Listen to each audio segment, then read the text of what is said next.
आंवला नवमी का महत्व। कहा जाता है कि कार्तिक शुक्ल पक्ष की नवमी से पूर्णिमा तिथि तक भगवान नारायण आंवले के पेड़ पर निवास करते हैं, इसलिए इस दिन आंवले के वृक्ष की पूजा की जाती है। आंवला नवमी के दिन आंवला के पेड़ की छाया में भोजन करने को भी कल्याणकारी माना जाता है। ऐसा करने से भगवान विष्णु प्रसन्न होते हैं और सभी मनोकामनाओं को पूरा करते हैं। इस दिन स्नान एवं दान का विशेष महत्व बताया गया है। माना जाता है इस दिन पवित्र नदी में स्नान करने से भी सभी प्रकार के पापों से मुक्ति मिलती है। वहीं दान आदि करने के भी बहुत से शुभ फल प्रदान होते हैं। आंवला नवमी की व्रत कथा।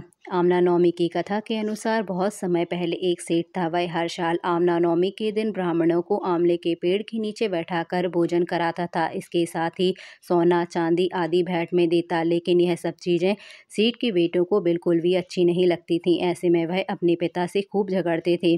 इन सब चीज़ों से तंग आकर सेठ ने घर छोड़ दिया और दूसरे गाँव में जाकर बस गया। जीवन यापन के लिए एक छोटी सी दुकान खोल ली। उस दुकान के आगे एक आंवले का पेड़ लगाया। भगवान की कृपा इतनी हुई कि दुकान खूब चलने लगी। उसने अपने नियम को ना तोड़ते हुए हर साल आंवला नवमी के दिन विधिवत पूजा करने के साथ ब्राह्मणों को भोजन कराकर दान देना यथावत रखा। वहीं दूसरी ओर सेठ के पुत्रों का व्यापार ठप हो गया। ऐसे में सेठ के बेटों को समझ आने लगा कि वे अपने पिता के भाग्य से ही खाते थे।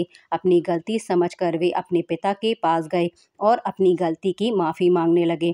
फिर पिता के कहने के बाद उन्होंने भी आंवले के पेड़ की पूजा करनी शुरू की और दान करने लगे। इसके प्रभाव से सेठ के बेटों के घर पहले की तरह खुशहाली आ गई और वे सुख समृद्धि के साथ रहने लगे।